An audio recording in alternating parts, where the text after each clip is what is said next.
প্রতিকুর রহমানও বিস্ফোরকভাবে মোহাম্মদ সেলিমের নাম করে বলছে যে গব্বর সিং এর মতো ওখানে ভয়ের আবহ ইত্যাদি। তাকে নিয়ে যে মোহাম্মদ সলিম আর প্রতিকুর রহমান এক নয়।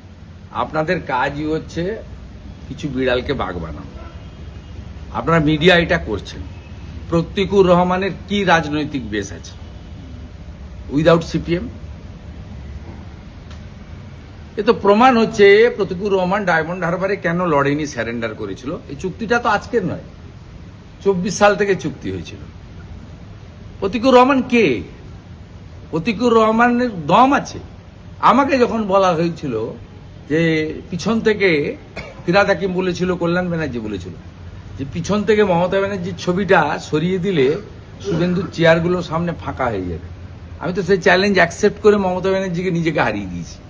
মমতা ব্যানার্জি বিডিওকে দিয়ে, ওসিকে দিয়ে, আইসিকে দিয়ে লোক আনেন, বিরিয়ানির পচা বিরিয়ানির প্যাকেট খাইয়ে স্কুলের বাচ্চা নিয়ে আসেন, সাইকেল দেওয়ার নামে লোক আনেন। আমার সমাবেশে ওগুলো করতে হয় না। মমতা ব্যানার্জির থেকেও বেশি লোক আমার সমাবেশে আসে স্বতঃস্ফূর্তভাবে, এক গ্লাস জল না দিলেও আসে। তা আমি করে দেখিয়েছি, চ্যালেঞ্জ নিয়েছি, ভবিষ্যতেও চ্যালেঞ্জ নেব। ভবানীপুরে ওনাকে হারানোর দায়িত্ব আমি নিয়েছি। প্রতিকুর রহমানের দম থাকলে লড়ে দেখাক না। তিনি তৃণমূলে যাবেন বলে এইসব কথাবার্তা বলছেন। আগামীকাল তৃণমূল কংগ্রেসের পতাকা ধরবেন, এটা অনেক আগে থেকে আমি জানি।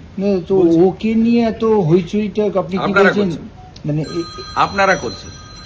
আচ্ছা, একটা বিষয় বলুন। আপনারা করছেন, আপনারা এরকম অনেককে করেন, তারপরে অনেকে হারিয়ে যায়।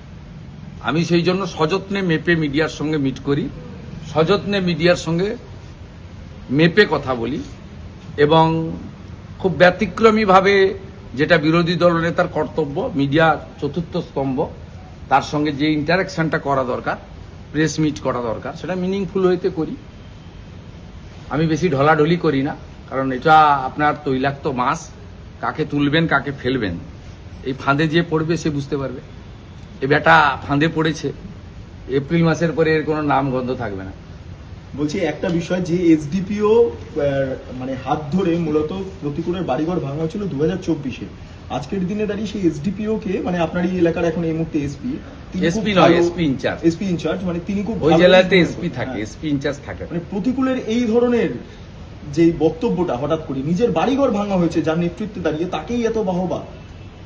আমি এসে নিয়ে কথা খরচ করতে রাজি নই। সেলিম সাহেবের সঙ্গে প্রতিকুর রহমানকে ম্যাচ করবেন না, একদম ম্যাচ করবেন না। সেলিম সাহেব, সে তার রাজনৈতিক মতাদর্শের সঙ্গে আমি বিরোধ হতে পারি। সেলিম সাহেব বামপন্থী আন্দোলনের টলেস্ট লিডার, ন্যাশনাল ফিগার, বহুবার ভোটে জিতেছেন, লড়েছেন, দলের নির্দেশ মেনে দাঁড়িয়েছেন, হেরেছেন, আবার দাঁড়ালে আবার আমরা তাকে হারাবো, আমাদের সঙ্গে তার রাজনৈতিক লড়াই থাকবে। কিন্তু আপনারা, আমি out of my political affiliation, Selim সাহেব আর প্রতিকুর রহমানকে এক করবেন না। It's not good. একটু অ্যাসেসমেন্টটা ঠিক করুন, অ্যাসেসমেন্টটা ঠিকঠাক জায়গায় রাখুন। ভোটের মুখে দেখা যাচ্ছে বাংলাদেশিরা আবারও গ্রেপ্তার হয়েছে পশ্চিমবঙ্গে, এবং তারা বারবার করে বলছে যে রুটি রুজির জন্য আমাদের কাছে ভারতই ভরসা। কাঁটাতার পেরিয়ে তারা, অনেকে অনুপ্রবেশকারীরা তারা ভারতে প্রবেশ করেছে। নির্বাচনের একেবারে যেখানে শিয়রের নির্বাচন, সেখানে আবার অনুপ্রবেশকারী ভাবে ধরা পড়ছে। ধরা পড়বেই তো, বেড়া নেই তো, 550 কিলোমিটার বেড়া নেই। মুখ্যমন্ত্রী এই যে রাজ্যপালের ভাষণের উপর বক্তৃতা হয়েছিল, সেখানে আমার বক্তব্যের পরে উনি বলেছিলেন, আমি অনুপ্রবেশ ইস্যু অ্যাসেম্বলিতে যেদিন ছিলেন যারা জানেন, সেদিন আমি বলেছিলাম, সেদিন মুখ্যমন্ত্রী বলেছিলেন যে আমি জমি দেব না। এটা ভারতবর্ষের প্রাজ্ঞ রাজনীতিবিদ অমিত শাহজি ব্যারাকপুরে বিজেপির কার্যকর্তা সম্মেলনে বলে গেছিলেন যে 31 মার্চের মধ্যে জমি দেওয়ার কথা থাকলেও জমি মুখ্যমন্ত্রী দেবে না। ভারতীয় জনতা পার্টিকে আনবেন, ভারতীয় জনতা পার্টির মুখ্যমন্ত্রী শুধু জমি দেওয়া নয়, 45 দিনের মধ্যে বেড়া দেওয়ার কাজ সম্পূর্ণ করবে। আমরা সবাই জানি। অতএব এই সমস্যা সমাধান না হলে অনুপ্রবেশের সমস্যা পশ্চিমবঙ্গ এবং ভারতবর্ষ মুক্তি পাবে।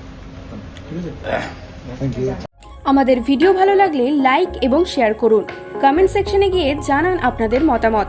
আরও ভিডিও পেতে আমাদের চ্যানেল সাবস্ক্রাইব করুন এবং প্রতি মুহূর্তে খবরের আপডেট পেতে প্রেস করুন বেল আইকন।